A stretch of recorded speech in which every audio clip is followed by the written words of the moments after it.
Single nomadic females. Are they safe?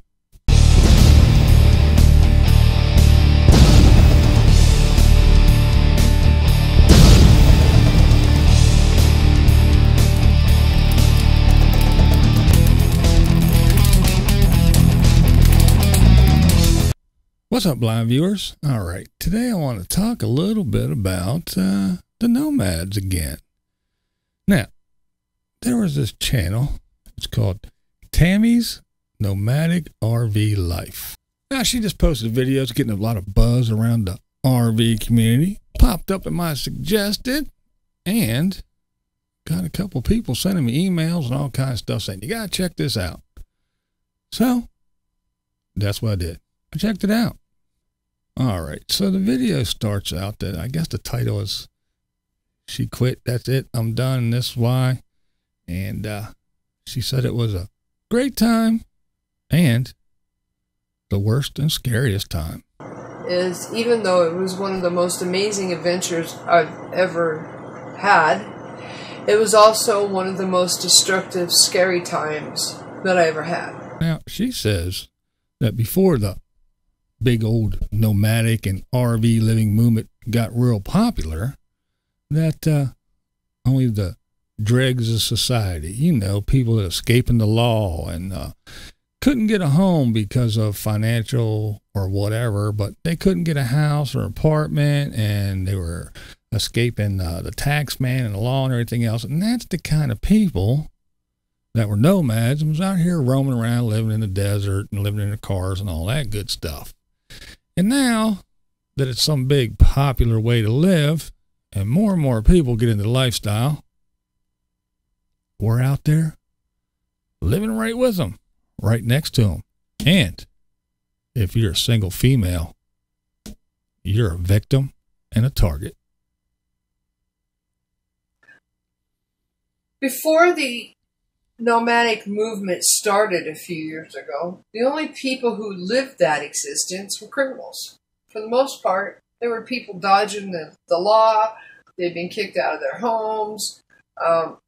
They were what we call undesirables in society.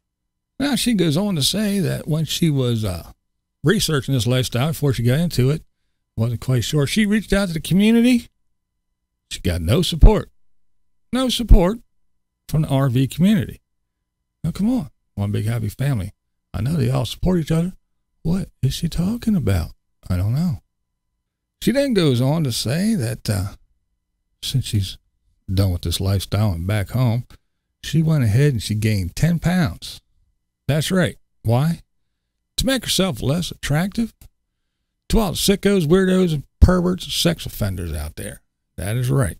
Because no matter where she went, when she was thinner, she couldn't keep the men off her. They were everywhere. They're all sexual deviants. That's right. All of us guys. We're just horrible people. In the last 9 months, I put on 10 pounds. I think that has to do with when I was really thin, it seemed like I couldn't get the guys off my back. And I'm not bragging and I'm not trying to be conceited or nothing, but the fact is that I don't want to be so appealing that I attract the perverts. So you're not safe, I tell you. Single female, out in the world on her own. Horrible place to be. Terrible place. Everywhere you turn, eyes are on you. Hands are trying to get on you. People undressing you with their eyes. There's just no place to be. People try to break into your RV right in the middle of a Walmart parking lot. Doesn't matter.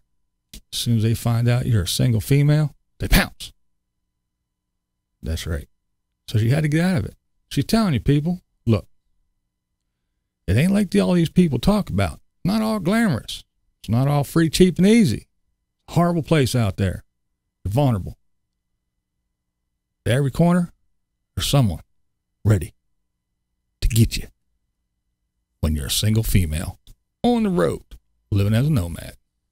She also says, don't believe the Bob. Don't believe Mr. Bob when he gets all these females on there talking about how they feel safe. The fact is, most of them they look like men. And then I'm not being mean, I'm just saying, half them females don't look female. And if you happen to be a female like me who likes to wear girly clothes or girly hair, makeup, nails. Right. Don't believe the Bob or all these females out there that are surrounding Bob, telling you how great it is, and just go ahead and Bob will protect you. She said, that's not true. She said, he goes and tells you all these little hints and tips of how to stay cool when it's really, really hot. Well, she said, I lived in a big Class A, had 2 big air conditioners, and the air just went out the windows and the cracks in the walls and every little seam in the place, and there was no possible way to keep that big old thing cool. The only way to do it was go north, find a high mountain, and head up there. And it might be cool during the day, and then you're going to wake up and you're going to be freezing your ass off, and you can't keep the thing warm either, so there you go. Don't listen to any of those people, because they're all full of shit. Now, I know what you're thinking. Look at that. BlindViews is going to be all over this. He loves this lady, doesn't he? That's right. Because we all know that I always talk about how these people over-glamorize this lifestyle and say how great it is. And once you move into your RV, your van, your car, no more stress. Everything's free. Shit just flies out of your dashboard, big hunks of money. You can just go outside and pick up steaks off the ground. You don't have to buy anything anymore. Just a little bit of gas to travel around. But once you move into an RV, free, cheap, and easy. And this lady, she's not glamorizing it. She's not saying how great it is. She's telling the truth. Well, here's where BlindViews falls on that. We just went way to the other side. We got the glamorization, and we got this lady. Somewhere in the middle is the truth, as far as I'm concerned. Now, I got a few people that I've befriended here since I've started my YouTube journey and watching the Nomads. Lola, Lost on Land again. I did an interview with Lola, and we talked about this. I'll put a link to the interview. If you haven't seen it yet, check it out. But I asked Lola, you're a single female in a van. You're out there and about. Do you ever feel worried? Well, Lola, the smart lady she is, she said, no. But then again, I don't go to kind of weird, seedy places. And I trust my gut. She said, a couple times, maybe once, twice, that she pulled into a place, just didn't feel right, looked around, seemed okay, but something told her just wasn't right. Trust your gut, move on. There you go. The other thing that this Tammy lady said, she said, well, see, I'm not like most of these nomadic women. I like to dress girly and comb my hair and stuff like that. Well, another friend of mine here on YouTube who is nomadic or has an RV, Chelsea Vicari. Now, Chelsea Vicari is a young lady. I might add that this Tammy lady is an older woman, probably around my age. But Chelsea, young lady, 20s, very, very pretty girl. She's out there. Now, granted, she usually has a travel buddy, and she's not a single female, but it's usually another female with her. So if one of those big, strong, perverted guys wanted to take advantage of 2 young ladies, I'm sure it's the same. But again, Chelsea, she, one time that I know of that she actually reported and made a video about, did she feel uneasy and trusted her gut, first opportunity, broke camp, and got out of there. So out of all the times, she had one instance that she reported to us anyway. Caravan Carolyn.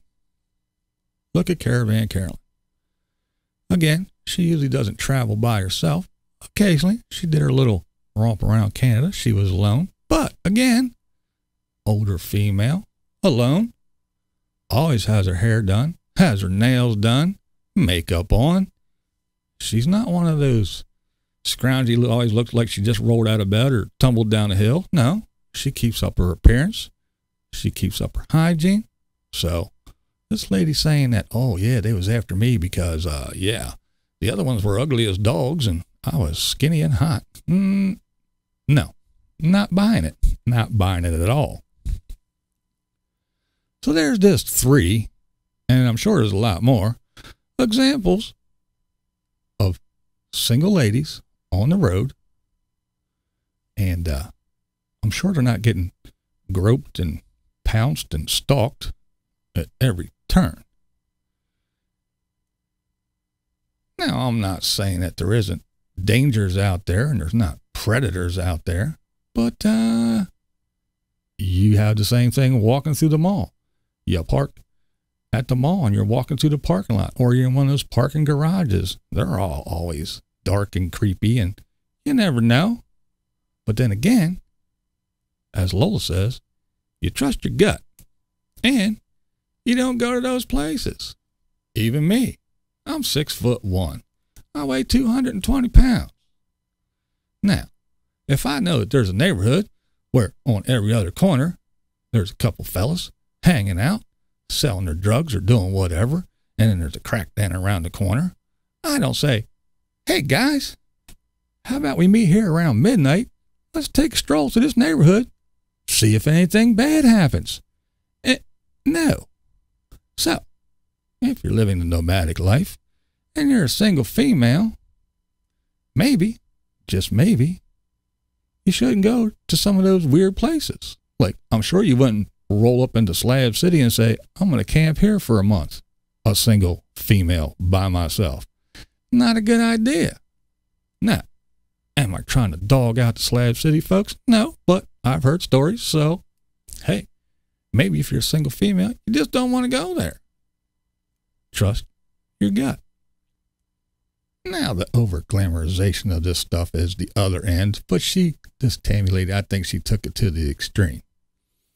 And yeah, as much as the Bob Basher that I am, sure, I mean, yeah, do this, do that, this is how you can stay cool. She's right. Unless you're going to dump a whole bunch of gas into your generator and let that thing run constantly, you ain't cooling them big ass, especially the big ass Class A's. You ain't going to cool them off. And you ain't going to have your little solar panels on the roof of your van have enough power to run an AC. So, yeah, you're stuck. And you don't want shit in the winter when it's freezing because you got all them pipes that'll freeze and everything. And again, they're RVs. Recreational vehicles are not meant to be living in all the time, so they're not meant for, a Minnesota December. Now, we also have to remember that all this man bashing stuff has got to just kind of chill. This lady's saying, oh, it's because I'm a single female and all the men out there in the world are just predators. They're horrible beings. And I was too hot and sexy and they wouldn't leave me alone. So I had to quit the nomadic life. Well, remember what kind of time and age we're living in right now. Just look around. Everybody will tell you there ain't no difference between a man and a woman. We're all equal. Hell, there's 57 or 157 or 1,057 different pronouns now. And you can be whatever you want to be at any given time, any given day. Why? Because there's no difference between a man and a woman. We're all the same. Perfectly equal. We can have the same jobs. We can play same sports. We can do anything. A man is not bigger, stronger, or anything different from a woman. So then, why are these men so big and scary to you? You're equal, and there is no difference. So why do you fear the men? That's Blind Views, and that's the way I see it. What we do here is go back.